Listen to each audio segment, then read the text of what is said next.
The Meeples and Miniatures podcast is sponsored by Two Fat Lardies, Geek Nation Tours, and by the donations of you, the listener. Thank you to everyone for your most generous support. The Meeples and Miniatures podcast, episode 220, Wargamer Collection Calculator, with hosts Neil Shook and Mike Hobbs, and guests Peter Riley and David Peed.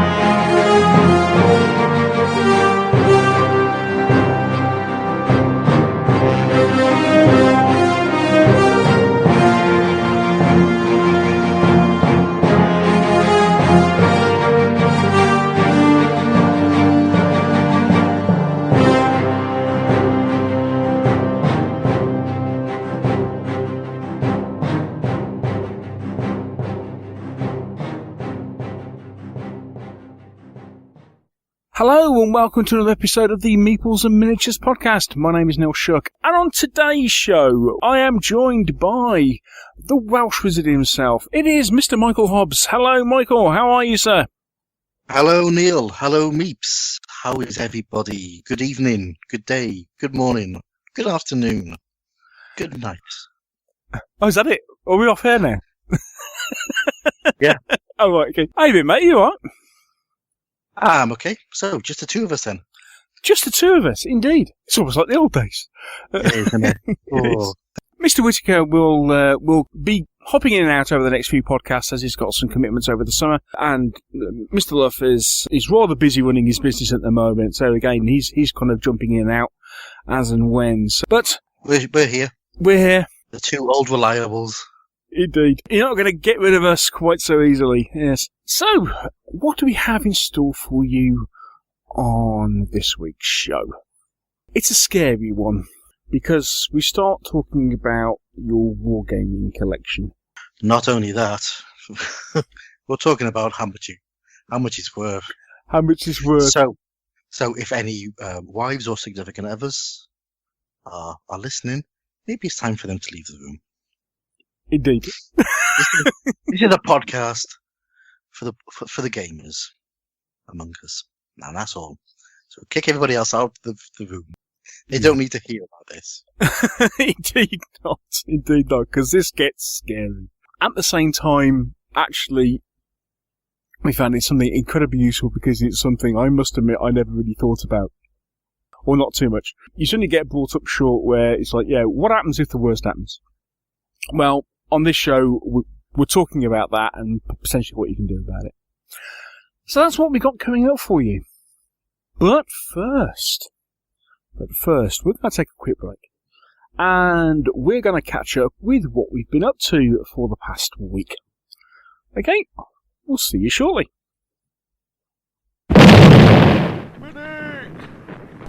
I don't like it, Sergeant. Me neither, sir. Good Lord, it's really looking pretty bad. Yes, sir. It happens every time, sir. It's too predictable, sir. How far do you think we've advanced, Sergeant? 6 inches, sir. It's always 6 inches. We advance 6 inches, then Jerry gets a go. The lads are calling it Hi-Go-You-Go, sir. Hi-Go-You-Go? Good grief.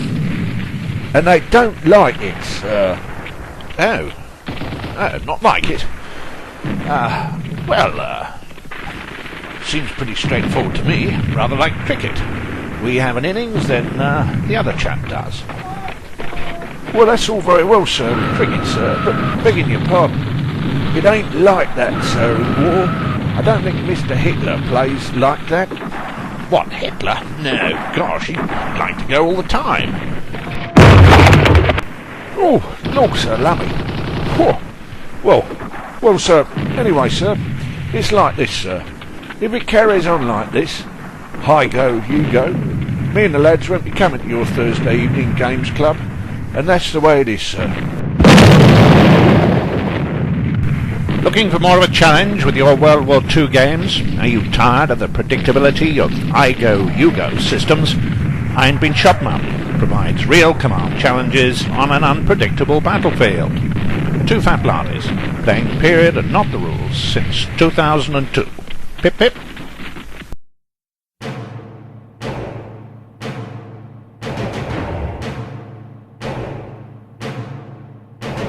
What have we been playing? What have we been buying? We might even have painted something. The Meeples and Miniatures crew reveal all.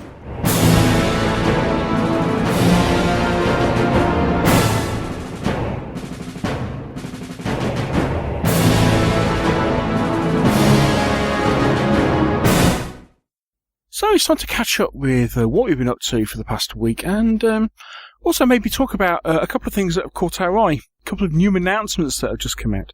So first off, I think I'll start with me for a change. Go on then. Go on then. What have I been up to? What have you been up to, Neil? Tell me all about it. I published a podcast. Yeah? Yeah. Yeah, that's about it, actually. Okay, just to explain one and all, my wife's actually been in hospital. She's just had an operation, and so life has been spent, basically travelling to and from hospital, visiting, eating, sleeping, and podcast editing in some of the gaps. And that's been about it. So, no gaming done this week at all. No, too busy hospital visiting. Painting. If I painted something, you wouldn't have had a podcast. So that's my excuse, and I'm sticking to it. So all that enthusiasm I had last week about painting, and actually slapping some paint on stuff, came to naught. So I've done nothing. Although I have had a challenge laid down for me this week, don't you know? I have indeed. My other mate, Dave. Hi, Dave. Hi, Dave. Yes, because he's been getting into some miniatures games, some miniatures board games and stuff. This week he bought a Vallejo starter set. Oh dear, what's he going to paint? And then he's bought the washes set. So I think he's looking to start painting. He wanted to paint a couple of characters for Dungeon Saga. So he bought a couple of halfling wizards from Midland Miniatures. They're very nice. And then he's potentially looking at painting his Mansions of Madness miniatures, and he wants to paint his Imperial Assault miniatures. The list starts to add up. And then he's got Reddick Knights coming as well at some point. So nice simple stuff then. Nice simple stuff indeed. We were chatting about, or he's been chatting to myself and Richard. Hello, Richard. About painting, and he bit the bullet and has bought stuff, and he's now dropping hints that I should go around and teach him how to paint. Although. Yeah, yeah, I know. I didn't mean that to sound so shocked. Yeah, it's probably better off asking somebody else who actually kind of paints stuff every now and again, as opposed to kind of thinking, yeah, I remember back in the day when I used to paint miniatures. You get your enamel paint and you turp. That's it. So yes, I have a challenge laid before me that I need to get some painting done, otherwise even Mr. Hickman is going to be overtaking me. That's not good. That's not good. So that's been my week. I have done not a lot because obviously, as anybody knows who's, had a relative in hospital, life tends to go a little bit on hold. So that's been my week. How about you, Mr. Hobbs? Well, I've done a bit more than that. What I would that's say, good. if Dave wants to learn painting using board game, start with Rebellion. Ooh, that's an interesting thought. Because spaceships will teach you how to do the basic prime, undercoat, wash, and a little bit of highlight. Maybe a bit of dry brushing. You've got the Stormtroopers and the Rebel Troopers, which will show you how to paint sort of 20 more figures. So basic blocking in and a little bit of wash and a highlight, and they're done. And it has And it's a- it has to be said, I have seen some people who have painted their Rebellion miniatures, and they do look really good. Yeah, and it's simple, nice, simple colors. It'll teach you the basics of applying paint with a brush, which is it's the hardest thing. Trying to jump onto a really complicated model and paint it, you're gonna get fed up and fail because you don't know how paint flows and stuff. You won't be happy with it. Or otherwise, go and buy a cheap box of plastics, Perry's War of the Roses plastics, and paint a knight all in silver. Stuff you don't have to use in a board game, because if you wreck a board game miniature, you're stuck with it. I mean, I must admit, I was going to turn and say, here, I might have the odd unpainted figure that I may not be using any time in the near future. That you Your can Normans, get it, paint your Normans with you. Honestly, it'll do you the world of good. Painting horses, there's a nice techniques to horses. You got knights, you learn about painting armor, put washes on armor, simple stuff. Don't do your Dave, if you listen to this, don't start on your board game miniatures. Learn to paint first, and then play with your board game miniatures. There we go. There we go. Painting 101. Yes. Painting 101. Commanding colours. Paint the sides of commanding colours blocks. See how fed up with that you get. I mean, you'll learn how to do line highlights. Yeah, exactly. Yeah. Edge highlights, yeah. Yes. So there we go. When you start, paint something you don't care about. Indeed. It's the easiest way. Anyway, what have I been up to? What have you been up to then? Ooh, lots of things, actually.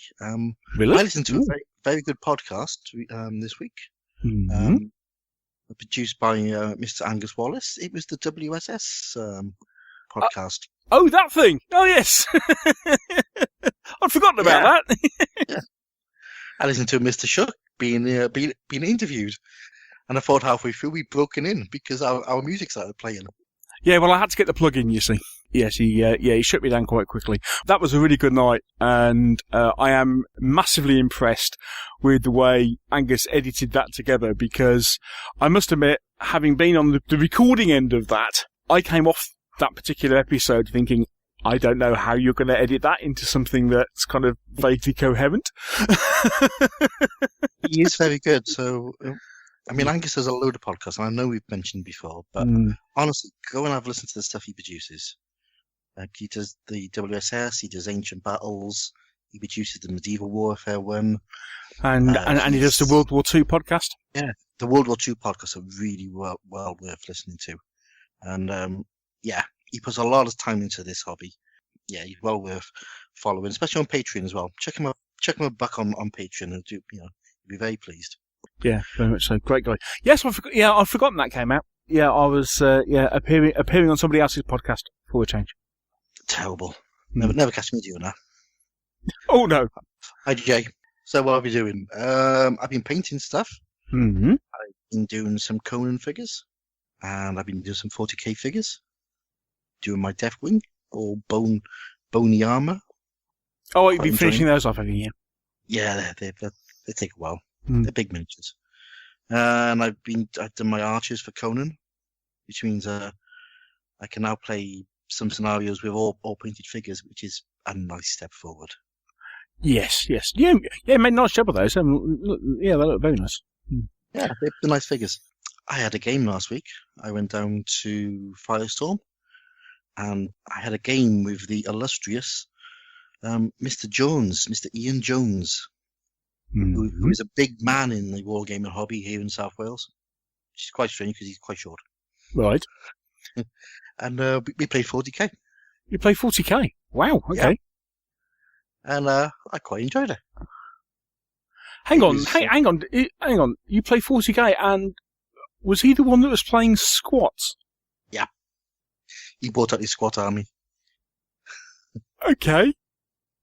But squats don't exist in 40k. Anymore. Yeah, well, we don't let anything like that stop us. He used one of the renegade lists, so he had about 72 squats all over the place, and by the end of the game, there were 70 odd less on the table. Oh right. Hang on, sorry.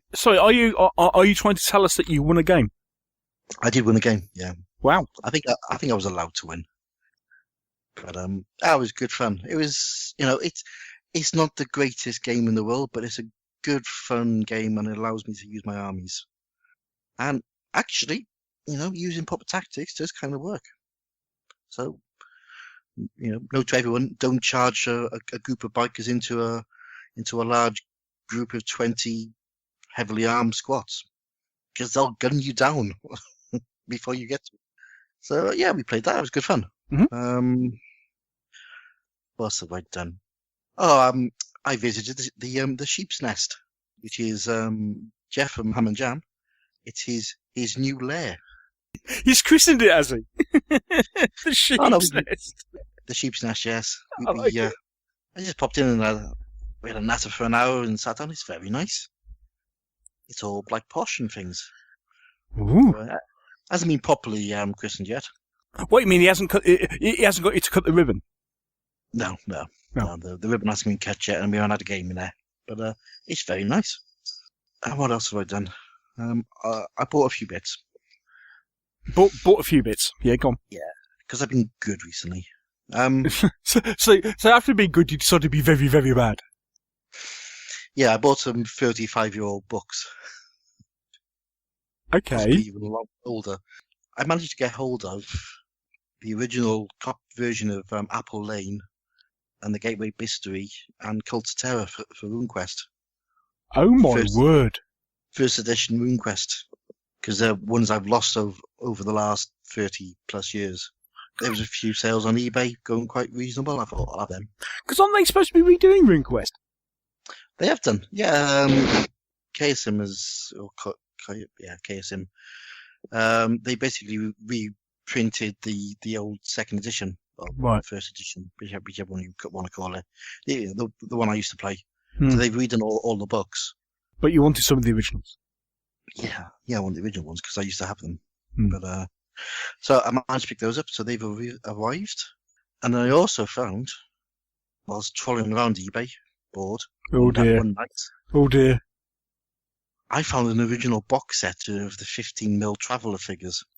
Really? Yeah. Blimey. And the guy wanted 30 quid for them. What? In the box. What? So after you ripped his arm off? Oh wow!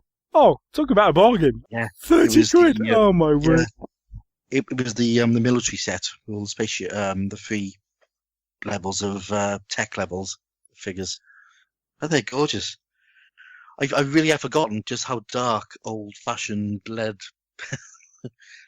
pewter is. Because these days you don't get much lead in your pewter, if any at all. These are quite dark. When I first looked at them, I thought, "Oh, these have been primed." No, they haven't. Just shows you how old, how dark really old lead gets. But yeah, I've got those. I might actually sit down and paint them. They look fun. Cool. That's about all I've been doing recently. Mm-hmm. I did forget there is one thing I've done this week, which yes, I'm back to Kickstarter. Hi Joe, hi Mike. Indeed, yeah, hi Mike, hi Joe. Oathsworn Miniatures have just done a new Badgers and Burrows Kickstarter, which 11 new figures? No, 13 new figures. 13 new figures plus all the old ones are available. And I must admit, I was I was going through today, kind of going, how much would it cost me to catch up with this range? Oops. Oh dear. Well, the answer is a lot. Yeah, because I mean, you recently put an order in for them, didn't you? Yeah, for your Captain Beaky band. Yeah, I did. Yes. Yes. But they got some new they got some new stuff coming out, and I'm definitely feeling inspired to do a Royalist warband and I think a Free Beast warband. That Squirrel Knight is brilliant. I just love it. And the Raven Mage. I think everybody has to have a Raven Mage. You know, that just appeals to the Edgar Allan Poe fan in me. Will you call him Quoth? Something like that, yeah. Or Nevermore, one or the other. Yes. Nevermore. so many nice figures in that range now. Absolutely, really, really nice. It looks so good as well. I love it. They're really nicely sculpted. Oh, they're fantastic. And then I was looking at that, and then started looking at photographic references for it. And I mean, I haven't bought them yet. I'm looking forward to painting them. Me paint? Ha! Yeah, okay, laugh. They are so well detailed that they should be relatively easy to paint. I would hope, except for the fact that you'd be scared to mess them up. And then we've got a new game coming out from Warlord announced a new game this week, which I must admit I wasn't expecting. No, but it looks quite interesting. Blood Red Skies. Blood Red Skies, indeed, and they're starting with they're launching with the Battle of Britain box set, but they've already got Axis and Allied box sets for Zeros and Mustangs and all sorts of stuff. Yeah, so it looks like you basically get a squadron. Written by Andy Chambers. That does look quite interesting, because most Wings of War is a great game, but you only get one or two planes. This one looks like it's proper squadron size. Yeah, I mean, they haven't released a tremendous amount of details about it at the moment. I think a little bit what they did with Test of Honor. They kind of just done like a teaser, and then said, okay, these are coming out. But again, I mean, they're not going to Kickstarter. They're coming. They're just publishing the game. Yeah. And what's it out? Is it September? Is it September? Yeah, September. What is interesting when you look at the what's in the box set, you get the usual stuff like you expect, like models and dice and markers and cards and things. But there's also a set of tools, movement template, rangefinder, and navigation caliper. That's got me interested. Oh yeah, because if you have to do the navigation as in the day, that could be fun. Yes, that could be definitely could be interesting. So I'll definitely be looking to see what that is when it comes out. Yes, definitely interesting.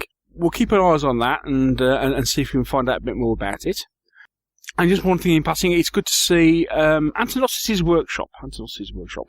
I was a huge fan of a lot of their sci-fi vehicles. They do some really nice military sci-fi vehicles, especially in their GOT 28mm range. And then at one point they all disappeared off the website, and it was like, oh no, have I missed them?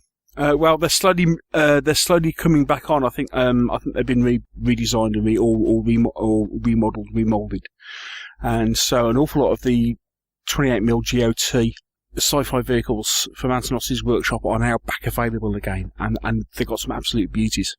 Really, really nice. 4 and 6 wheel APCs and that sort, and combat cars and that sort of thing. Got some really nice stuff in there. Yeah, well worth a look. They are lovely models. Those. Thoughts of doing things with them with Pig Eye and stuff. Yes, because I think I need to go and have a word with Alex at when he comes down to Derby. Well, Derby that isn't in Derby, but you know what I mean. Yes, I think I might have an accident come October. Funny. I want to have a chat with Alex because I want to have a look at his Renegades, because I think those would be useful for Judge Dredd as we chatted about on the interview. Oh yes, I remember you saying. I think the quote was, "Oh, I wish you hadn't told me about that." Yeah. Yes. But it'd also be useful for my my 40k Renegade army, because I need.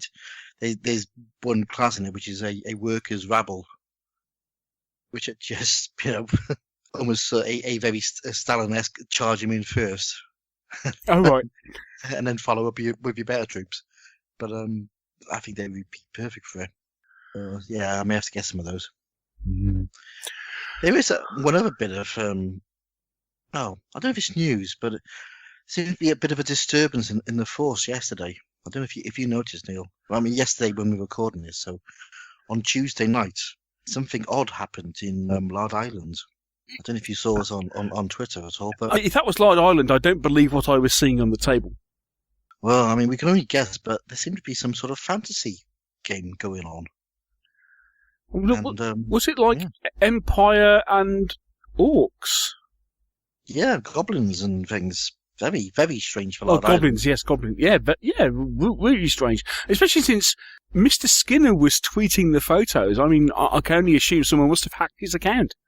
Must be, yeah. Yeah. So, Meeples has decided to send its roving reporter out to go and find out what's happening. As long as he... yes, so as long as Mr. Hobbs can avoid being run over by a tractor. Yeah. Yeah, hopefully next week we'll have some idea about what's going on. Unless I've signed some sort of NDA and can't talk about it. Oh yeah, there is that. Oh, that reminded me. One other piece of something new that came out, which was people have seen stuff that I talked about but wasn't allowed to record while at the UK Games Expo, because Devil Pig Games put a notice out about pre-ordering their new version of what's it? Heroes of Blackreach, is it? Yep. Heroes of Blackreach. I'm not looking. My credit card won't let me look. I was looking at it thinking, obviously it's a GW license, but it's like, is it going to be cheaper than buying into the new 40k? Possibly slightly. Less painting. Yes, less painting, yes. So it's a Heroes of Normandy 40k mashup. Which would be very good fun. Yeah, more shadows over Normandy because of the rules for the like magic and stuff that Cthulhu bring in. So yeah, it's more shadows over Normandy. But yes, so we've seen the first. Yeah, and we've got some idea of prices for Heroes of Blackreach, and that's coming again. That's coming. Well, it's pre-order in time for Christmas, isn't it? Or something like that. No, March next year. But yeah, they're doing pre-orders for people who are registered on the website, and then they're releasing it open to everybody else a bit later in the year. Yeah. Ooh. Anyway, before we start adding even more stuff to our collection... Yes. Let's get out of here. Yeah. Yes. Let's go and have a nice interview about people who are going to tell us exactly how much our collection's worth. Indeed. And then that will scare us enough that we probably won't actually do half of this stuff that we've been talking about. Maybe. Yeah. Okay, we'll take a quick break, and when we come back, we'll be chatting with those wonderful people from the Collections Calculator.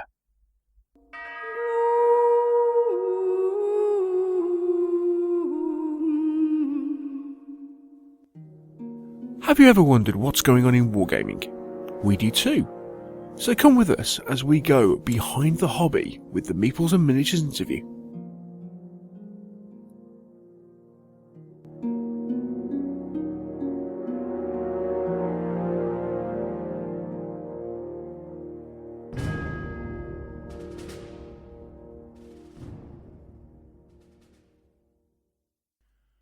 We'd like to welcome to the Meeples and Miniatures podcast Peter Riley and David Peed from the Collection Calculator.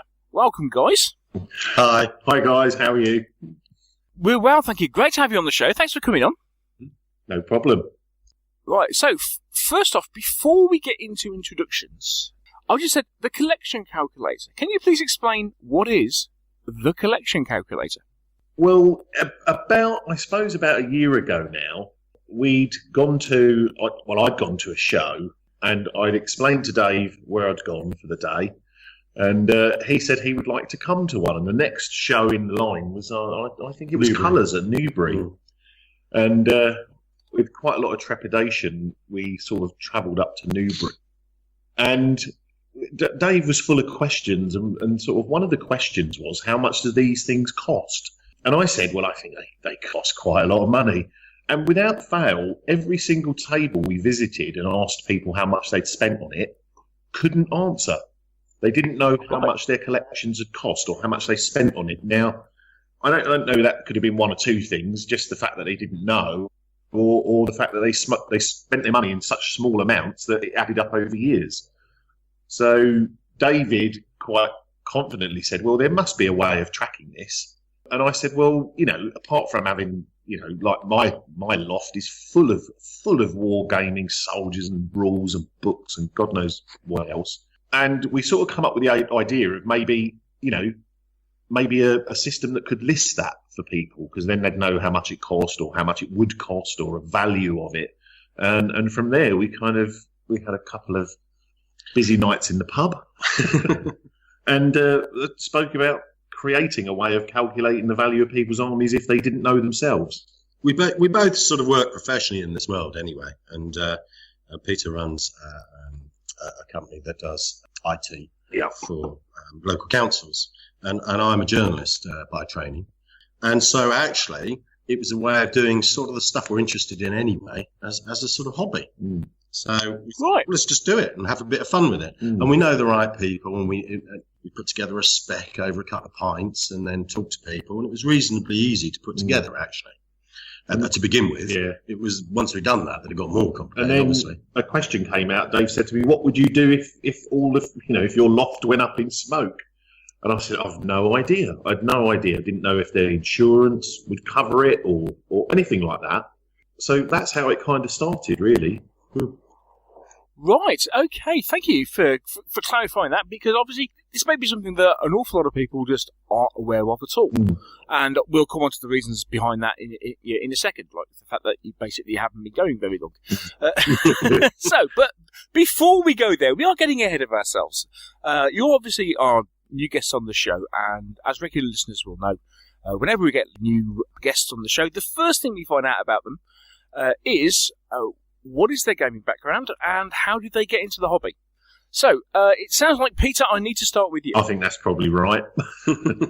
Well, I started way back in very early 70s. I'd gone to a new school, Peckham Manor School for Boys, in South London, and we had a really interesting history teacher there who got us into really starting a wargaming club at school. That lasted a couple of years, lots to do with Anglo-Saxons, as I remember. And when I was getting towards the end of my school years, I kind of picked up on the fact that there was a local wargaming club not far from our school over in North Peckham at the time, and it was the South London Warlords, so I joined them.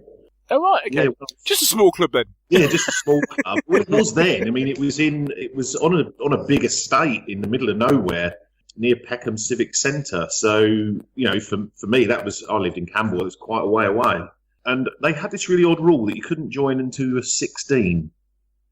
So they used to let me in just to, come and visit. And then when I was 16, they let me join, and I started sort of wargaming then.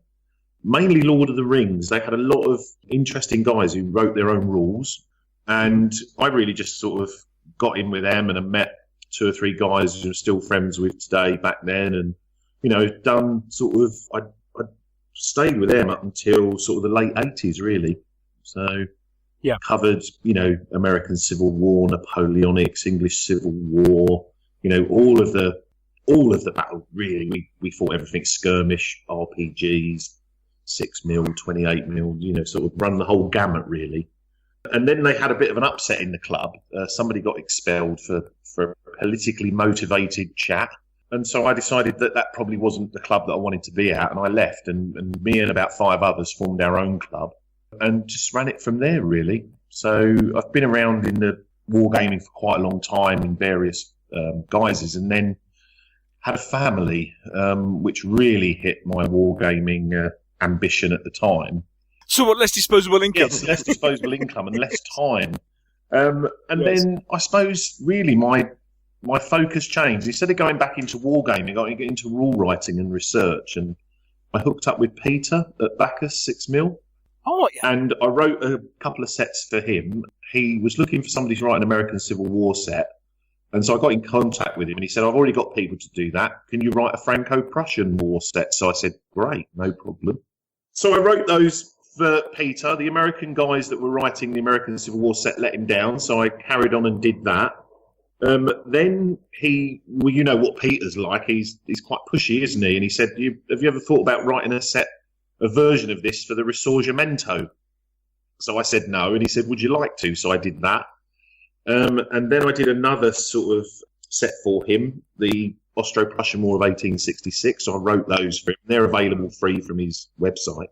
I believe they're quite popular. aren't they? Yeah, and then sort of The Austro-Prussian I've ones. got about another 7 sets that are queued up waiting for him to publish. I've got a couple that I've already written, Corruption of Blood, which I think was the one we had our chat over. Yes, War of the Roses. Wars of the Roses rules. And Yes. one called A Steady and Deliberate Fire, which are colonial war rules. So for quite a number of years, I've been sort of doing the publishing side and rule writing. And just recently got back into... I've rediscovered DBA for my sins in 15mm. So that's... You've probably seen those on the blog, on the website. So that's what I'm doing currently. So back in painting and buying figures. And that's in a nutshell. Cool. So heavily steeped in the hobby. Excellent. David, how long have you been in the hobby? Hardly any time at all. I've managed to reach comfortable middle age without ever coming across it. And I've known Peter, 15, 20 years. And we see a lot of each other, and we share other interests such as sport and family and stuff like that. And it never came out. And then 2 years ago, I think he disappeared somewhere, and I found out that he'd been at a wargaming show, and I was quite interested in that. And then started talking about it. And then he showed me the rules you were writing, which was the Corruption of Blood ones, wasn't it? And when Peter writes, because I do some work with him, he often misses out words and things like that. So I offered, I thought it'd be quite interesting, I'd offered just to go through it and just check it all for him and stuff like that. And so I did that, and it was quite a big job, actually. It was really quite interesting. And so then I wanted to know a bit more. So then Peter said he'd take me to a show. So we went to Newbury, and that was my really first ever. That was just a completely new world I knew nothing about. So was that Newbury last year? That was just last year, yeah. In October, what was it? October, September, October. Right. And it was really fascinating. As I said, my background's sort of journalism, and I'm a journalist because I'm sort of interested in people, really. And I just found it fascinating. All these people, a wide range of age, mainly men, it must be said, but sports like that as well, really, which I'm in.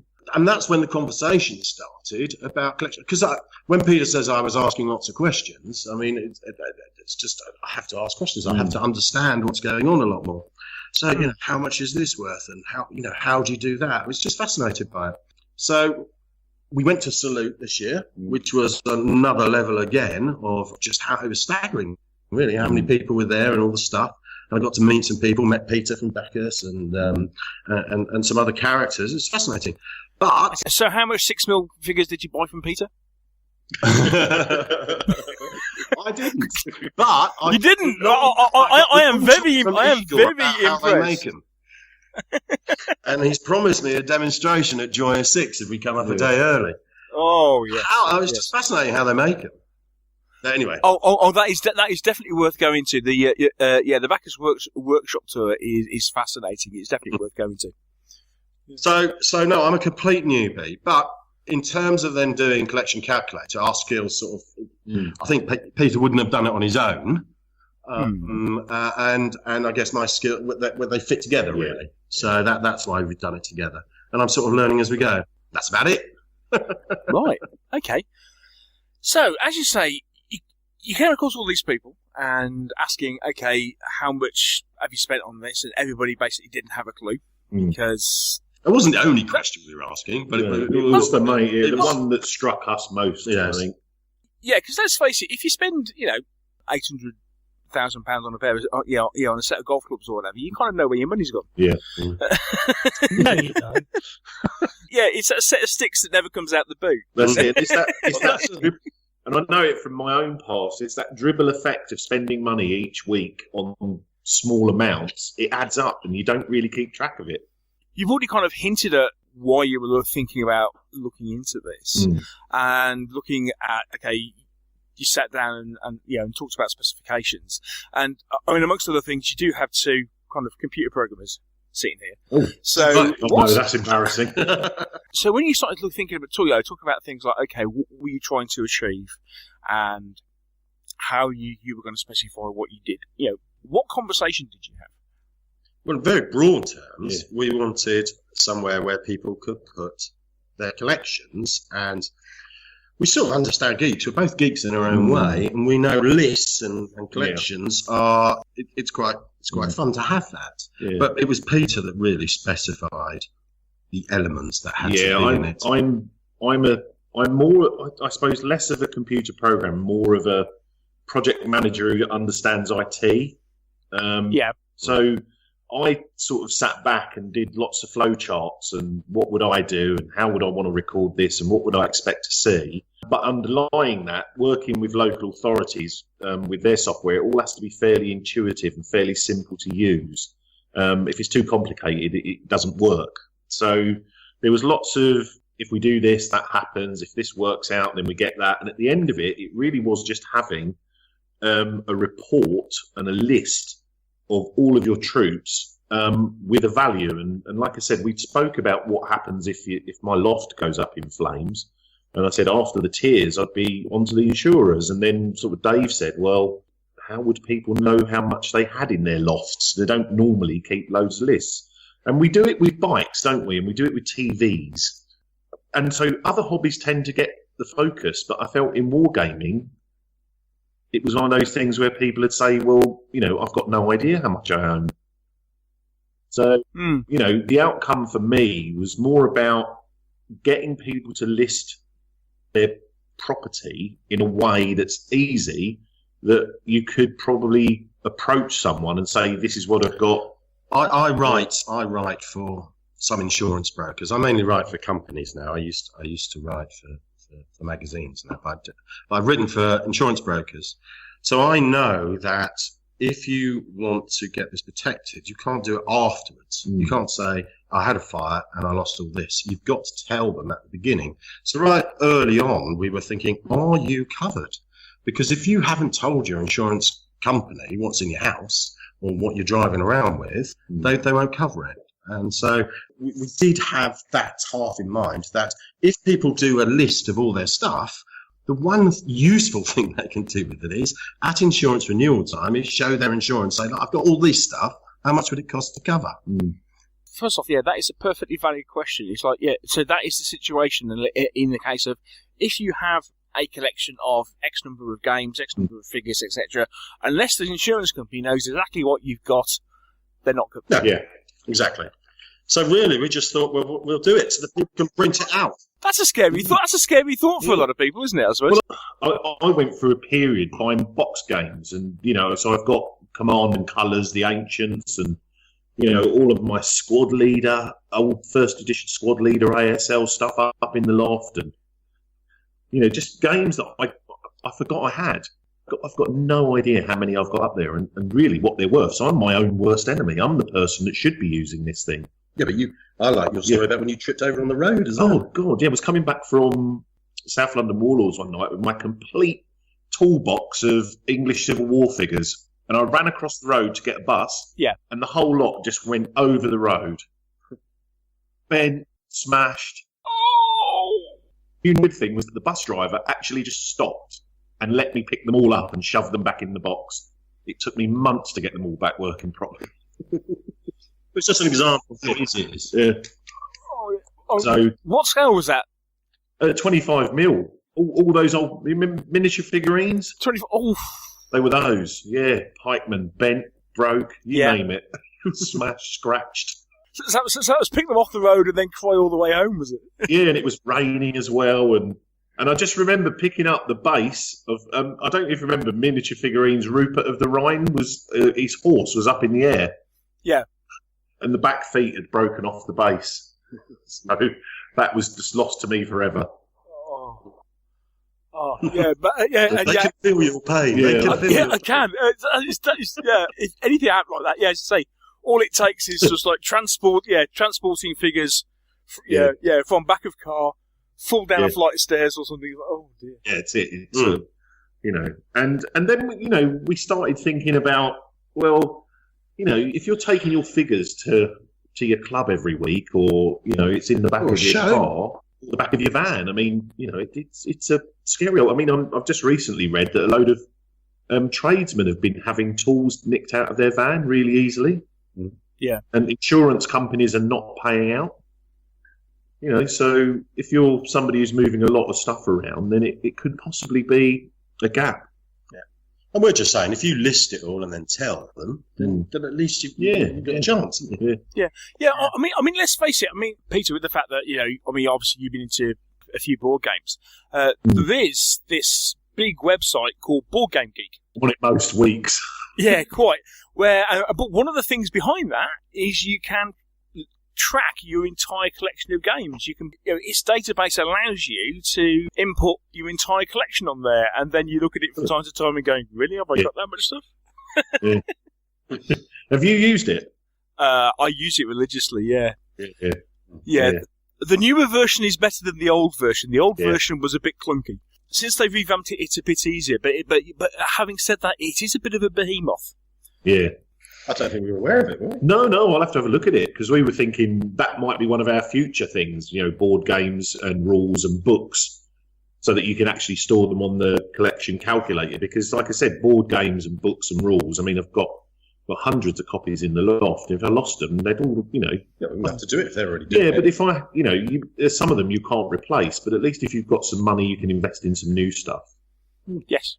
Yeah, very much so. Yeah, Board Game Geek. Well, it basically goes as far as long as you can register it, you can say it's in your collection. So I know an awful lot of my Wargames rules, for example, are logged on there to say yes, I've got them, and I've got scenario books X, Y, and Z or whatever. But that's as far as it goes. As you say, when it comes down to things like collections of miniatures, that's something else entirely. Yeah. Right. Okay. So. I suppose we should go from first principles and say, okay, so if somebody wanted to register their collection and find out what do they have to do, and how does the whole thing work? Okay, well, you simply go to the website, you log in, you put in some details about yourself, you then register on the site. Once you're registered, which is a fairly simple process, just takes a few minutes, and once you've done that, you can start adding collections. So basically, you could say, I mean, I'll use mine as an example. I've put my DBA Roman army up there, my Ptolemaic Roman army, and basically, you just go in, you put your unit in, you call it a name, you put what period it's from, you put the number of figures in, and then from various drop-down things, you can put in whether it's plastic or whether it's metal or resin. You can put in a user-defined price. If you've done that yourself, you can actually just put your own price in. You enter the scale, and we've recently done an upgrade where we're going to be adding a lot more scales over the next few months. Right. So we'll go from the very smallest to the very largest. I wasn't anticipating doing a lot of 54mm, but we've had a couple of people coming back to us saying that's what they collect. And I didn't realise myself it was so popular. It's something I've never done. It is interesting as well, because from the interview that we recently recorded, a chat with David Marshall from TM Terrain, and he was talking a lot about the toy soldier side of the hobby, and the fact that a lot of the terrain he makes now is 1/30th 54mm, and he was saying, that side of the hobby is huge, and then you start looking at some of the prices that they pay for those figures, and it's like.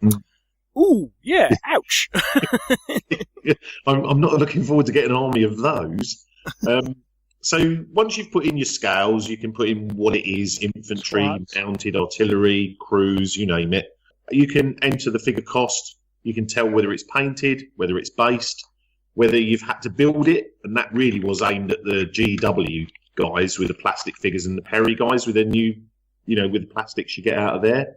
Yeah. So if it has to be built, and you can upload a photo of it too. So it's very simple to do, but if you've got a lot of them, you've got to spend time doing it if you want them to be protected. He talks about, for example, you can input a price. If you don't input a price, how do you work out how much something is worth? And how do you start doing things like putting a price on painting? Whether things are painted and based, or whether it's just somebody's collection. I mean, because some people would argue that that's a very subjective thing I would agree. to do. Yeah. We decided very early on that we were going to... I mean, I did quite a lot of work on going to various painting sites and picking up prices and trying to work out averages and the cost of the figures and all of those sorts of things. So we did lots of work on creating the tables to actually get the average pricing for most of the figures. So when you put in the fact that most painters will charge a percentage if you want the figure built, they'll charge you a percentage if you want it based, and they'll also charge you a cost per figure based on the scale. Now, the thing that we found difficult was the quality. So really that drove, if people were saying, my painting is superb quality or it's wargame quality, then we would allow them to put in a user-defined price because they know their figures better than we do. And by putting in a user-defined price, so if they put a value in their figure, they can back that up with a photo. Right. Now remember as well, it doesn't have to be in some ways absolutely accurate. It's for the user. So if they say something is worth X amount, that's what they want to get it insured for, if you like, then the insurer will charge them whatever to cover it. So Peter's algorithms sort of work on the whole, but where there's an exception, does it matter? No. And if you put in the price, if the figure, once you put in all of your scale information, it will give you a price per figure, and that's the unpainted price. Right. Until you put that the figure has been painted, it won't add another price on top. And likewise with the user-defined price, so if you go in and I say, well, I bought this figure and it was £6.50, if I don't put in the other parts of the algorithm, it won't work. It will just say this figure's worth £6.50. Right, okay. So we've tried to come up with a way that is suitable for most people. I mean, you know as well as I do, Neil, that most wargamers can be a little bit pernickety at times. No, surely not. Of course. So what we tried to do was one of my first insights, wasn't it? I know. Newbury, those two squabbling about the quality of someone That's else's right, the quality painting. of somebody else's painting, so which funny. we thought was a bit odd. Because I've never heard that before. Yeah. So what we tried to do is try to put in as much as we can to help people put a value on their figures when they're painted or not painted, and also leaving them the out that they can put in their own pricing structure as well. Because, of course, what we've been getting is feedback. I mean, we launched in December, and we've now upgraded it 3 times based on feedback, and we're still getting more. Yeah, the 4th one coming out soon. Yeah. So I suppose the limiter for us is that we try and do as much as we can, but obviously, you know, we both earn our money, and that money has to go to various things. So we can invest in it a little bit, but not too much at the moment. We're hoping that once it takes off, you know, we can start to think of ways of getting people to invest in it. Can you think of any particular challenges that you had to overcome in putting this whole thing together, and how long did it take you to actually develop it? Do you want to answer that one? No, I mean, what would you say? I mean, you had the hard work of doing the spec and how it works, and then we briefed an IT developer that we work with, and he had all sorts of feedback, and he did, if you like, the hard work, and then there was a lot of testing and backwards and forwarding. It's just time, really. The hardest thing was finding the time to look for the pricing structure for the painting.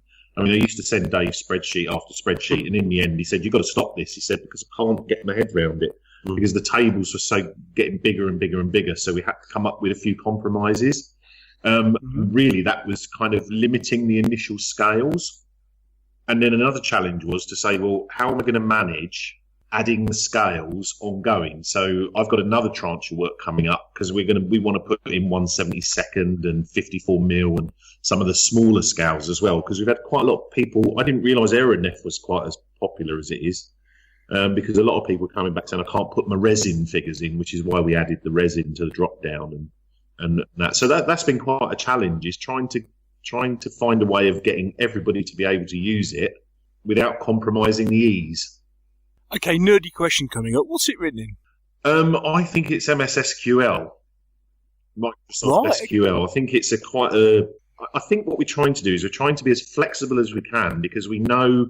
Well, I know what wargamers are like, so we're trying to just make sure that if people ask us stuff, I'm sorry, I don't mean to be rude to the other guys, but I'm not really a fan of IT people. That's right. Well, That's okay. But that's only in my experience. It's just because sometimes to get a result, they kind of ignore the user sometimes. And what we've tried to do is try and focus on the user and build a system that if somebody says this is something I need, that we can quite quickly add it. And so that's where we are at the moment, is just trying to keep the database as flexible as we can. I'm sort of looking at it from a sort of work perspective and also from as a wargamer as well. And it's a nice, clean interface, which is nice. And it's a great way of actually building up armies, and then you obviously break it down into various different units, so you can get right into what you got there.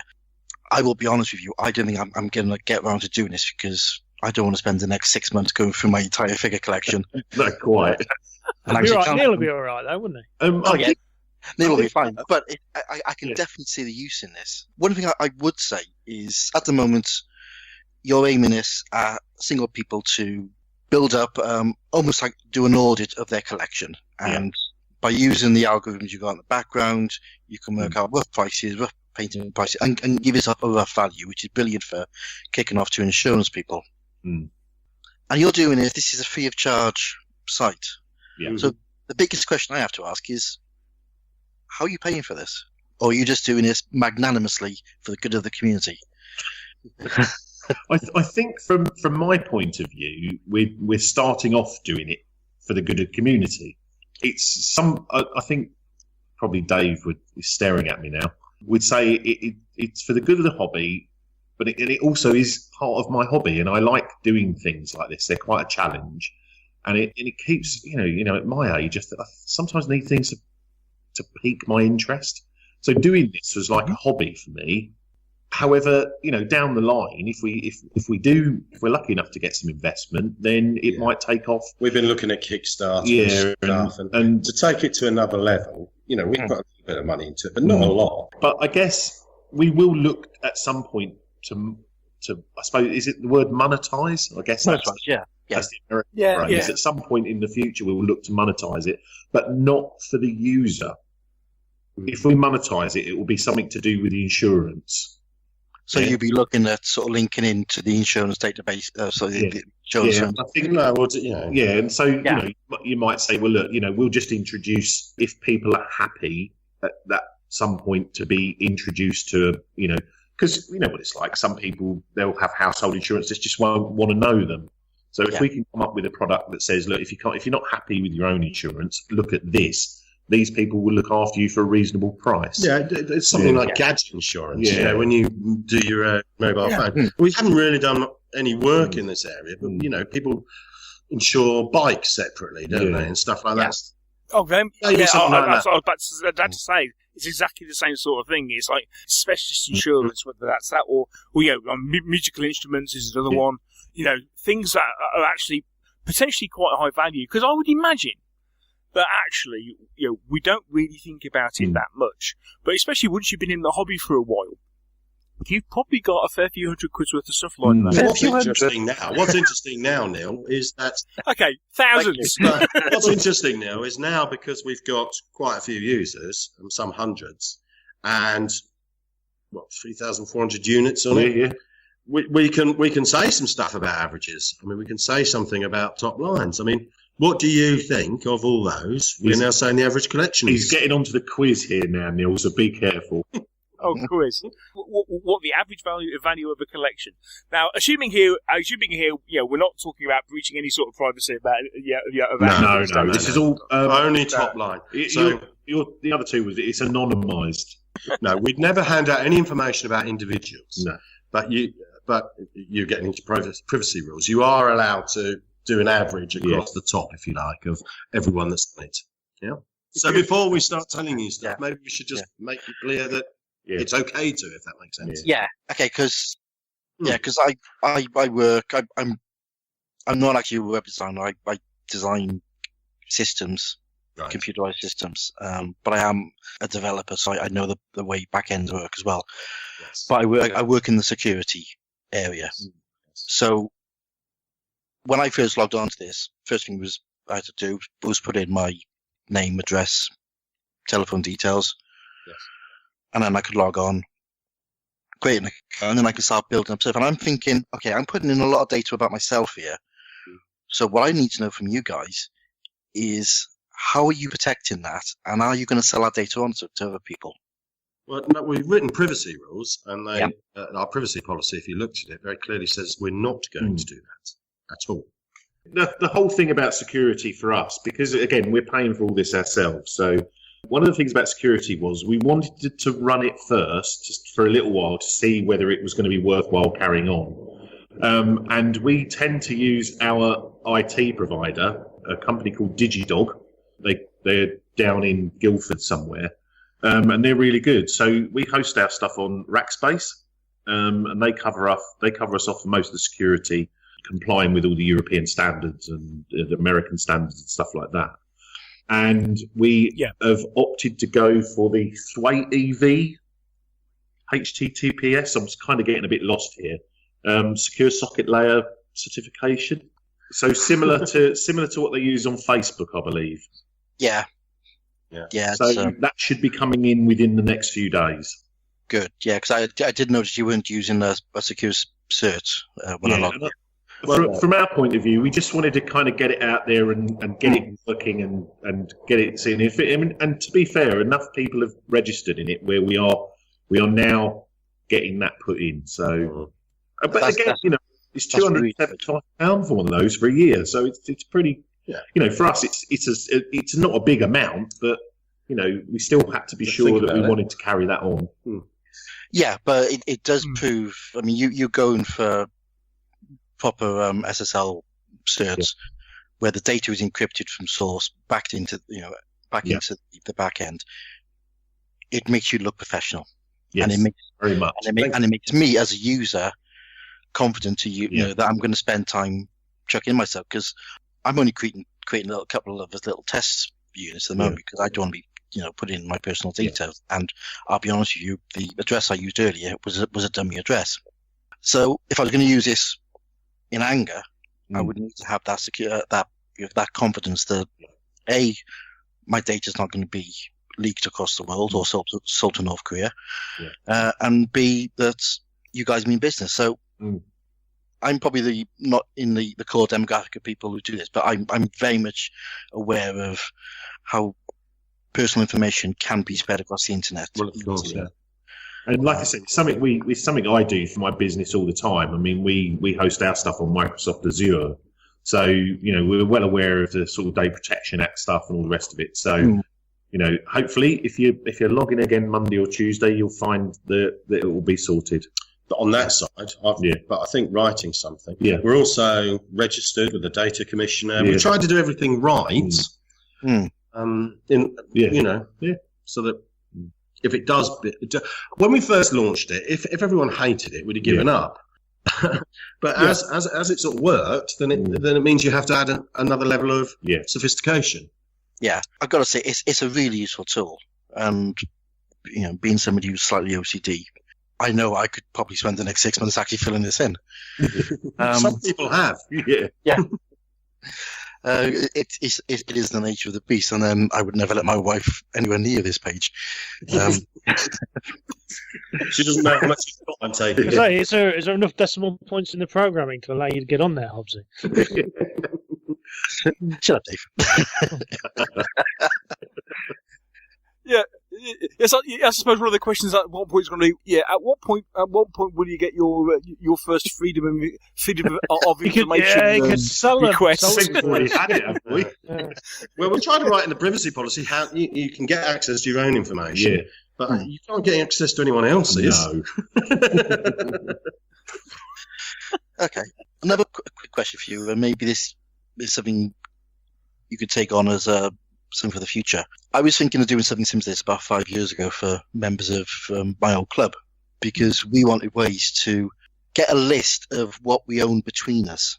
Now, would you work on a way of allowing people to add other members of the site to like personal groups where they could see, maybe not see like a sort of WhatsApp sort of thing, Almost, yeah. So you obviously don't want to show them the prices up, but you might sort of say okay, Mike's got 5 units for American Civil War, 28 mil.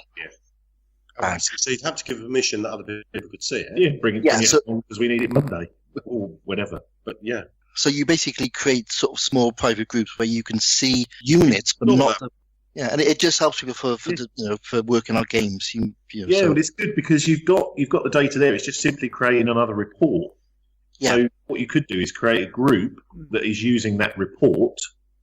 And you just You just create a group and generate that group report. Yeah. With proper controls. Yeah. That'd be the complexity, wouldn't it? Yeah. If the data's there, we can mine it. That's the difference, you know. I mean, the only other thing I would probably add to this is, at the moment, you're looking at figures from a period. Yeah. A lot of times, figures are listed for specific rules, especially when you get into the fantasy and sci-fi area. So, whilst you've got periods of fantasy sci-fi, you may want to think of having optional drop-downs for specific rules. So I could turn around and say, right, I've got, for example, I'm just turning around in my collection and saying, right, I've got 2 Malifaux armies. Yeah. Now those are small skirmish games and made up of individual figures. Adding those into the current setup is a little bit tricky, but I can only add them in as a block. Yeah. So maybe doing something as, so breaking down a little bit more from just periods into specific games. Yeah. Well, it would also be figures representing all roles, wouldn't it? I'm writing these down on a piece of paper. They're good ideas. So they become mine. Oh, yeah, you can have all these. Don't worry. No, everyone heard that. You said we can have them. Yeah. Thank you. But yeah, I mean, it's that sort of thing. It's trying to make it usable for the user and not just using it for its core purpose, which is to have an audit and then work out how much things are costing. Mm-hmm. But if you can tie this in so the groups can use it to maybe even plan games, maybe have a calendar in there. So you can do things like that. So you could almost turn it into almost like a miniature version of Board Game Geek. And a club aimed at clubs. Yeah, clubs, individuals, groups of people. Here we go. We get another bit of feedback, and then we're up until midnight. 3, 4. 4 items. Yeah. They're really good ideas. But it's never ending. But what you got to do is make sure that it's going to be cost effective for you guys, and I do have to say, we can only do it as we have enough time. If that makes sense. So these great ideas, and you just have to phase them in. They'll probably be specified by next week, but when Peter gets like that, so and then I'll be rushing behind you. Is this the IT cost then? That's the thing, and that's why you need to make something of value that people will be happy to pay into. I mean, I'd be more than happy to spend a couple of quid. You could even do it at the front end. You could almost say, spend a quid a month or a couple of quid a month. Yeah. It all helps. Well, we've been looking at Kickstarter, but we don't know what to give anyone. You do a Kickstarter and you get lovely figures, don't you? But what can we give them? A safe and secure website to list all of their stuff which is invaluable. Yeah. And back to Neil. You got all these things about how you list your armies, how you use your data, and I suppose that is one of the next questions we were going to come on to is where do you take it from here? And I mean, we've already been discussing ideas, and another thought that springs to mind, as I say, is that if you're starting to list armies, you're starting to list units, you're pulling data together, that naturally goes into army building. And I mean, obviously, Peter, you've had just a little bit of experience with putting armies together. I love a list, Neil. Love a list. Have you seen that? There's that new book out about the Grey Armies of the Confederacy. Well, I haven't seen that one yet, I must admit, but carry on. All of the army lists for the Confederacy for all of the war every 3 months in every theatre. 1,259 pages, $200. I've already asked for Christmas. Oh my word! No. Oh. Anyway, sorry, I digress.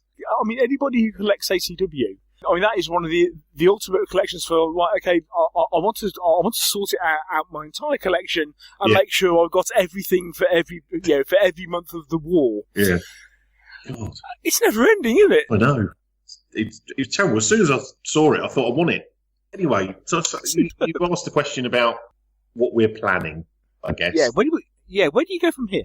Well, one of the things Dave championed was a wargaming directory. Now, we know there are plenty of those around, and there's some excellent websites out there that list stuff.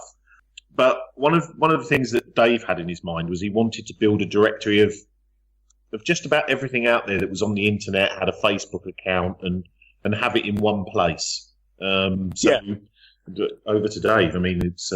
I, for my sins, when I was in publishing, ran some exhibitions, And in exhibitions, you've been to exhibitions, they're really good with sort of databases about what the exhibitors are and with links to them. And it's quite elegant. So you'll get a link to their website, you'll get a summary of what they do, and stuff like that. And I showed Peter this, and then Peter immediately turned it into a brief with specification. Now, through our work, I've got to tell them about Chris, haven't I? Yeah. We've got a pensioner that does some work for us, and he's a really interesting guy. When I say pensioner, his name's Chris Balzer. He's in ex-IT. Yeah. He likes to keep his hand in, and he helps us with various projects. And basically, we set him off. He's really clever. He hardly ever is in the UK. He reckons it's cheaper to be abroad through most of the winter. Yeah. And but he's bored, so he's been doing a lot of research for us. And what we said is, first of all, what I'm interested in is the traders. Who are the traders? How can I buy stuff? Yeah. And how can I search for the stuff I want to buy? Now, I know there are websites doing it. I had a good look at them, the miniatures page and stuff like that. But we wanted it as well. Mm. So if you've got a collection and then you're thinking, but I want this, I just want it simple that you could go and click on it. Mm. So he's pretty much pulled together now it's about 400 strong traders with all the information, and he's carrying on. But I think it's about ready to publish. Yeah, I think when he's finished, it'll be about 1,300 records. Yeah. So we've been doing that. That's the geek in me list as well, I think. You're in there already, Meeples Miniatures, Meeples Podcast. You're already in it. He found you quite. Fame at last. So that's one thing. That's one thing, and we just wanted it to be a central resource so people could come and look for stuff out of there. We were planning the board games, books and rules database, which has been specified already. But again, it's just money, and we're trying to make it really simple, so people might use it. Obviously, we know now that there's an alternative out there. We want to do, I suppose one of the things we've just recently realised is we need to do an advice page for the insurance side of stuff. Can I jump in there? Yeah. We were doing a bit of research on does anyone ever lose their collections? Where did you find all that information? I can't remember. It was I found that one on the miniatures page. Okay, and I got in contact with this guy, didn't I, in California, who lost a huge collection a couple of years ago, a guy called Rod Thompson. And we got in contact with him and we said, did you get your collection back? Because he went online, didn't he? Yeah, he was saying, help, and here's a reward, and he'd lost an enormous amount of stuff. And he was really nice. He came back. He said, no, he hadn't got it back. But he had a look at Collection Calculator for us. And he said, look, it is really useful, but you need to do advice. You need to say very clearly, it's no good putting your stuff in and then complaining afterwards. What he found is the insurers wouldn't pay out because he didn't have a list of it before that he'd shown them. And he said, but do an advice page. So one of the things I'll be working on is, I'll have to get it checked as well, I guess, by professionals. But what advice can we give people around insuring their collections? Yeah. So that was his idea, basically. It was quite interesting. It was really good. Mm. And we've also got ideas about using. Obviously, we've collected a vast amount of photos as well of people's collections. Mm. So we're thinking about a way of showing those on the website. Anonymously, just for permissions. Yeah. So we're looking at that. So there were lots of little things bubbling up, and we've got extra 4 ideas that we've picked up tonight. So plenty to be going on with. Thanks, Mike. But I think it's. Again, at the moment, we're still at the community stage where we're trying to guide people rather than tell them. As you know, Wargamers can be quite focused, and I know I don't like to be told stuff. So we're trying to just sort of gently say that if and when we found quite a few horror stories, haven't we, about a guy whose collection was in his house, and they had a fire upstairs, and the sprinkler system ruined his whole collection. Lots of different things, people having stuff stolen out of workshops and shops and vans and stuff, so it does go on. But because you've got this central information, then there's lots of things you can do with it, and you've given us some new ideas today, so I hadn't even thought of that before. Another stupid question, does it cover terrain? It will do, but being just one person, I mean, to be brutally frank, we wanted to do. We started off with doing figures and terrain. We put terrain to one side because we wanted the figures thing to work. But then we said once we've added the terrain and we've got where we want to be, railway modelling was the next thing, which is a very similar thing. But I was amazed at the numbers of people and shows for railway modelling. I mean, it's a massive hobby. Huge. I think it's probably the same. Where people just don't have. They have their kit and their terrain and their models and stuff, and they just don't know how much they're worth. Can we put the terrain on as quick as possible, though? Yeah. I don't want to drive bush roads ever again. That's fair enough. I'm going to pay someone else to do that. Yeah, I've already got a partial specification for it, but I didn't finish it off because we were concentrating on getting the website to where it is now. So it's definitely on the in production. But I mean, especially considering again, it's one of these things. And now terrain is the other thing that everybody has, and especially with the amount of commercial terrain there is out there these days. Well, you're right, absolutely right. I mean, I was looking in the last Wargames Illustrated. The whole adverts at the back is all about MDF terrain and models and kits, and I think that's probably to do with the sort of rise in the Second World War stuff that's been going on, as well as the Perry miniatures and all the sort of plastic stuff. It's all just adding that people want to do this stuff looking great, don't they? This is it, and it's amazing how much it mounts up. I mean, you kind of go onto a particular website, for example, and you may want to go, right, okay, I want to make a nice MDF fantasy city to cover a 6x4 board. So you go on the Foreground website, for example, and I think you could easily spend 300 or 400 quid, and then if you were going Grand Manor, for example, in 28mm resin, you could probably spend that and double it. I mean, I know at one point I was looking at just buying a small Spanish village, Napoleonic Spanish village, and that would cover something like half a 6x4 board, and I was pretty much £350-400 at that point. And it's amazing how quickly all that adds up, and of course it's all part and parcel of the same thing. Yeah. I mean, and I know I was looking the other day because Dave's first war game is going to be a DBA game, and I thought I'll just maybe spruce it up with some trees, and then I got bogged down in how much am I going to have to spend, because a proper sized tree is 150mm tall, 50mm tall for a 15mm figure, and they were £28 for 6. Yeah, but and that's a 15mm army from Magister, isn't it? In most cases. Dave, this man is singing your song about proper-sized trees. I'm probably not as experienced as you, but it just, trees are this big if you want them to look right, Yep. So we will be doing a terrain version. What we're going to have to do, I think, after this conversation is we're going to have to say, but these are the things, we've learned some stuff, but we're going to have to order it. Can't do everything. No. Yeah. Small instead of get the basics. Working out how to prioritise it. Yeah. What do we do first? But we build the terrain stuff, obviously, because that's a priority now. We've been told. Okay. We talked about it earlier. Let's go on to a few fun questions, shall we? So you were going to say, okay. So what do we reckon is the average cost of a collection? Yeah. Across our database. Now, I've got to. There are different sorts of users. Yeah. There's some people that have gone on and just put a few and tried it. Yeah. There are others that have gone mad. I think the record is 250 units. Yeah. One person's put on. Yeah. So you spent many, many hours doing it. So doing an average, it's a bit, not everyone's put. But it's a bit skewed. But I think don't forget this is a collection.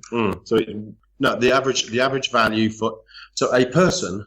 Actually, the average is they put on 3.3 collections each. Yeah. So they call their collections different names. Yes. So how much does the average user own on our database? Okay, and this is figures only, not terrain, because we've just established terrain. It's not terrain. And it's only, this scale, 2 to 28 mil. Mm-hmm. It's only 28 mil. No, it's what we've put on the website is 2mm to 28mm, but Right. we are adding more, but at the moment it's only 2 to 28. I think the figure would be quite low because I think people will just be trying it for a couple of units. So I'm probably going to go for around about the 250 to 500 mark. I must admit, I was aiming more at the 1,000 to 1,500 mark myself. Okay. Dave, Mr. Luff?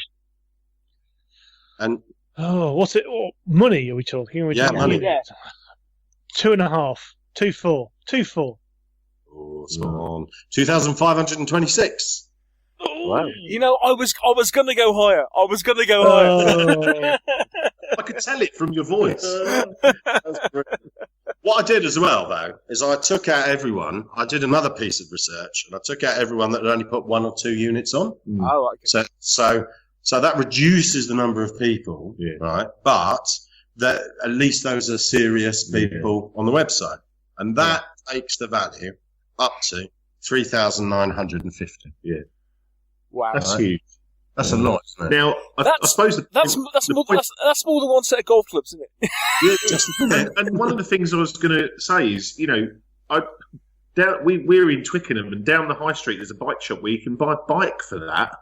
Yeah. And people wouldn't think twice about putting that on their insurance, would they? No, But and then you know, if you came round, I would potentially suggest that if you came round a house such as somewhere like Hobbs Towers, or the Meeples, or the Meeples bunker. You get. I think we'd be challenging that figure, perhaps just a little bit. Do you want to know what the record is among our super users?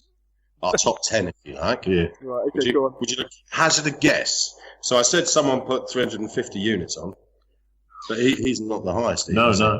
Someone with 240 units. Yeah. I think you'd be looking at about 10 grand plus. And the rest. I reckon you can double that. Any other guesses? 20 grand, I reckon. Yeah, it's got to be 10, 15 plus. We got 3 or 4 people with that, and we got 2 more than £30,000. Yeah. Oh my word! £31,280. Yeah. Of And he soldiers. He keeps coming on and putting more Yeah, on he as keeps well. coming on. He's coming back.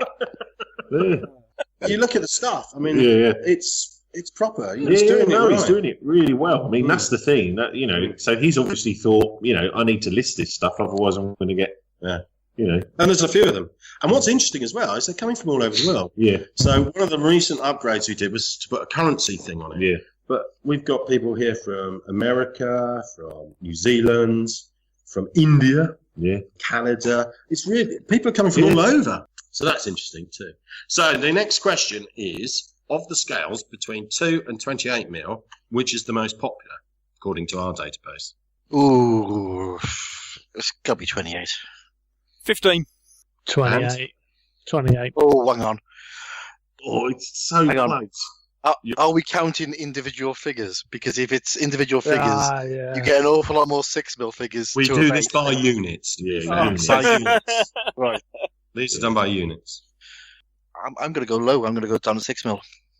Because you get 24 figures on one base, which I would count as a unit. I got to say, you guys know your stuff. So top is 15 mil with 28% of the database. Yeah. But second is 28 mil with 26% of the database. And then third, 6 mil with 20% of the database. So that's... Well, there we go. You've got it right. So Yeah. between- Sweeney, you've got it right. Yeah, those are the 3 main ones. Yeah. So what do you think we should ask them next? Period, yeah. Which period do you think is the most popular? And by the way, there's one standout here. Do you want... I'm just going through your periods later. Okay, looking at 15 mil being the most popular. It's got to be Napoleonic, isn't it? Yeah. Well, Nah. of course, let's get. Is that what you're going for? Yeah, naps. Yeah, you're spot on. A country mile. 43% of our database is horse and musket. Yeah. The next closest is ancients at 13%.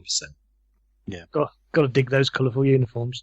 Yeah. But I wonder if these ones are because we haven't got enough roles in it. Science Might be. fiction and fantasy. Yeah. They're Yeah. very, Yeah. 7%, 3%, and maybe we need to put roles in and that'll make a difference. Yeah. But the horse and musket, that big. Yeah. No, Napoleonics has always been that. Yeah. But having said that, I'd say horse and musket does cover a multitude of sins, doesn't it? Yeah. I mean, I think I've put it 1700 to 1850, so I've tried to separate Napoleonics and ACW out a bit.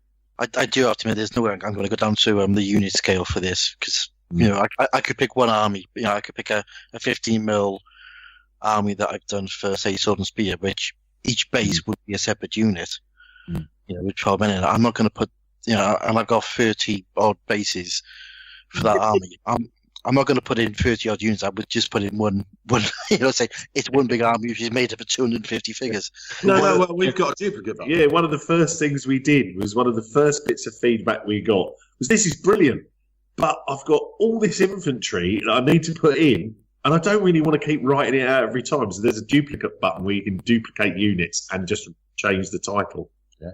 So if you've got many units of the same type, you just duplicate it.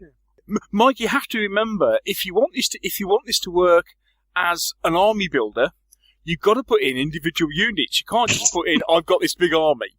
Come on, think big picture. Think big picture. Come on, Mike. Yeah, but I've got to enter it all. I could lock myself away in my study for 6 months and not have it all entered. What we could do is put a button on the army builder to say, do you want to add this to a collection? Yeah, both ways around. Yeah. I'm talking myself into more work here, aren't I? Yeah. Figures per unit. That's interesting, isn't it? That's high, isn't it? Yeah.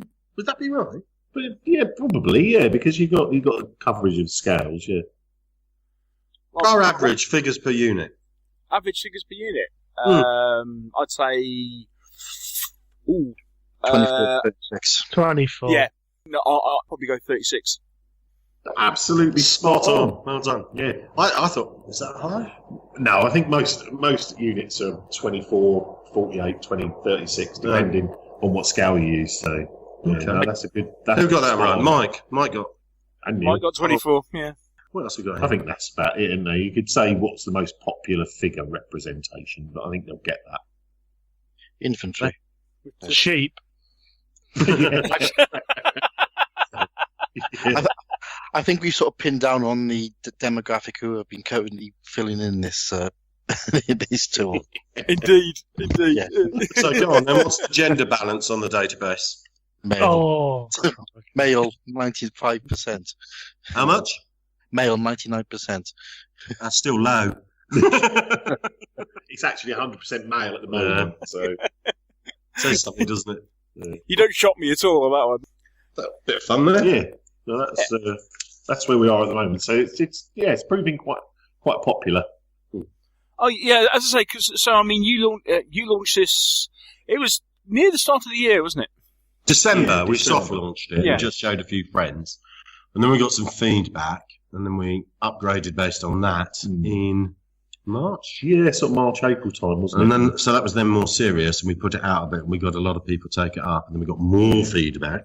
So, and well, you've just given us even more, thanks. Yeah, we haven't spent a lot on advertising. We've kind of just been doing Facebook and Twitter, really. Just word of mouth. Yeah, it's a great tool. It is really useful. As I say, it's something that several of us may have talked about in the past, and it's always that conversation you don't want to have, isn't it? It's always that thing you don't want to talk about, because it is always the case of if the worst should happen, isn't it? Yeah. And us being, I think, generally naturally optimistic, never want to be in a position of going, well, if the worst should happen, what would I have to do to replace this? So half the time, it's like this thing about everybody. Oh, everybody should make a will, and everybody kind of goes, yeah, I'll get around to it eventually. But it is one of those things to sign and say, well, hang on, guys, you really need to consider what you've got, because as we've pointed out through our discussions, some people have got massive collections, and as a general rule, you've probably got an awful lot more than what you think you have. Yeah, I think that's true. Certainly in my experience. Well, David, Peter, it's been a pleasure to chat. Thank you so much for coming on. Yeah, no, it's been lovely to talk to you guys as well. Thank you all. Thanks for all the ideas as well. Yeah. If people want to find out about you, what's the website and where can they get hold of you? Well, it's collectioncalculator.com. You can find it through Google, and all our contact details are on there. So if you want to get in touch with us, find the website and ask away. And we'd love some feedback. Yeah, really helps. Okay, and are you also available as the collections calculator on social media? Yep. We're at WCC on Twitter, and we are also on Facebook. We're also on Google Plus and Pinterest as well. Yeah. We're both actually. It's been a great excuse for us to start to experiment a bit more with the social media. So in our jobs, we haven't had that much to do with it. So we are sort of learning. Yeah. And the social media links are all available on the website as well. If you scroll down to the bottom of the page, you'll see the links there. Cool, great stuff. Well, guys, thank you so much for coming on. It's been really interesting. Hopefully we haven't scared too many listeners completely out of their wits, kind of thinking, oh my word, yes, I'd best get on this immediately because I need to insure my collection tomorrow. Yeah. Or maybe actually that's a good thing. Yes. No, it would be. Yeah. I mean, the thing is, when your insurance comes up for renewal, say to your broker, and I've got this. Yeah. Here's my list. How much can you cover that? Yes. Yeah. And even if you don't spend it on replacing stuff, you can buy all that new stuff. Only if the worst. Only if the worst happens, of course. Yeah, I do think you need to find an insurance company, a specialised insurance company, where you can go and talk to them outside of speaking to your wife and get it insured. Because I don't want to put this onto my household insurance. Yeah. So, Peter, David, thank you so much. It's been great to catch up. And all the very best with this in the future. As I say, look forward to seeing how it develops. And we'll have to catch up with you and find out how it's going. And as the whole thing develops and you slowly take over the hobby world. Thank you. Bye, everyone. Bye-bye.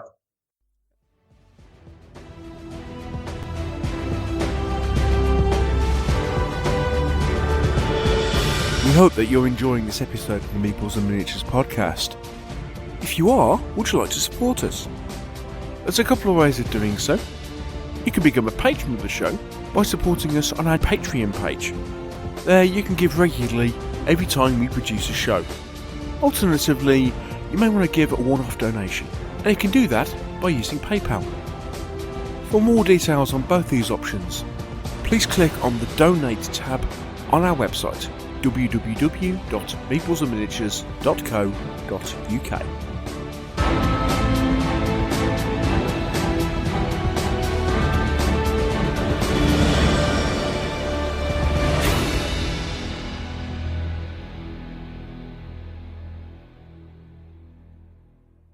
So, just how scared are you, Mr. Hobbs, at this point in time? Terrified. I haven't left my study in 2 weeks since we recorded that interview. I don't want to even think about it. We were sat there in the middle of, in the middle of the interview, suddenly kind of going, and just totting things. I mean, I don't know about you, but I started just like going, well, I've got some of this, and some of that, and I've got some of this, and it's like, oh, hang on a minute. And then it's like, we were talking about, I think we were talking last week about, the fact that I took all my Conan stuff over to Luffy's. And you went, what, all of it? And, it was like having obviously just had this thing about, how much is your collection worth? And, I look at this bag of Conan stuff and look at it and suddenly going, there's probably 500 quid's worth there. There's definitely over 350 quid's worth of stuff in those two bags. It's like, and that's just one game. And that's like before Mythic Battles arrives. Yeah. You start looking around and suddenly going, my Normans, that's like, I've got 32 Normans there. That's like 60 quid's worth of plastic models there. It's scary. It is very scary.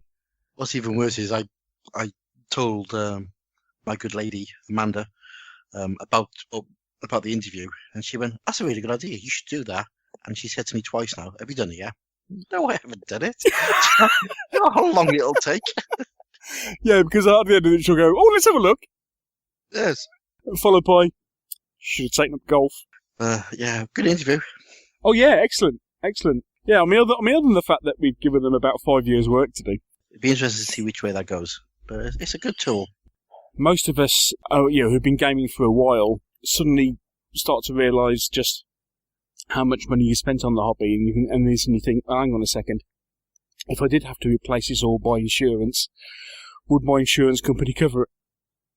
It's a very it's a very relevant question. It's like, but it's not one. It's not a comfortable one, and unless you're incredibly frugal. I mean, Luffy'd be all right, but even Luffy's got a few £100 worth. Have you seen his board game collection? Oh yeah, well yes, say his board game collection. He's got a fairly decent board game collection, but you got people catching him up. I mean, after we recorded it, I was joking with my other mate Dave, and the amount of stuff that the amount of money that he's been spending on board games recently. He kind of went, it's like Imperial Assault. I think it's right. As I say, it is amazing just how quickly things mount up, and you've got things like stupid things like you start talking about collectible card games. Or like living card games, for example. I'm a big fan of the Lord of the Rings living card game. And that just fits in 2 boxes. And how many cards have I got? How many thousands? It's like, ooh, hang on a minute. Luckily, I haven't gone down that rabbit hole yet. Stay away. That way lies madness. Very, very useful conversation. Scary for some of us. Oh, dear. So is that about it, then? I think it is, yeah. So, what's next? What's next? Next week we go transatlantic because we are chatting to Chris Ward and Corey Ring, and if you don't know those names, they are better known as the guys behind Cigar Box Battles, the purveyors of those wonderfully comfy gaming mats that you can use them for gaming as well as other things. Incredibly good as furniture throws, or perhaps blankets can otherwise be used as board gaming mats, and are very, very, very nice indeed. Anyway, it's taken us a while. We were hoping to get them on the show a while ago, and we finally got our planets in alignment, and so we speak to Chris and Corey all about how cigar box battles came to be, and what they're doing, and what they're looking at doing in the near future. So that's coming up next week. That's then. I think on that note, I think we're about done. Yeah? Yep. Cool. Right, well, all that remains to be said is, first off, thank you to the Welsh Wizard for joining me on this show. Thank you, sir. And thank you, Neil, and thank you, folks, for listening. Indeed, thank you one and all. Hope you've enjoyed it and found it useful. Hope we haven't scared you too much. And all that remains to be said is that I hope you get more gaming done in the next week than I've been doing recently. Enjoy yourselves. Happy gaming. Take care, and we'll speak to you next week. Bye.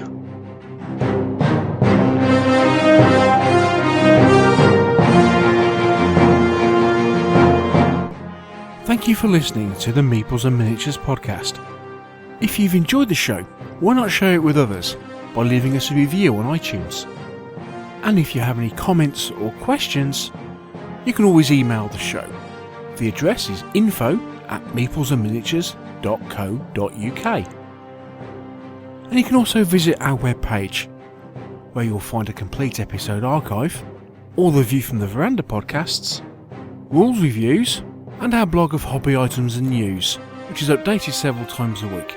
This is also where you'll find the links to our presence on social media, and here you can follow us on Twitter or join our Facebook group. And finally, here you can also find details should you wish to support us by making a donation to the podcast.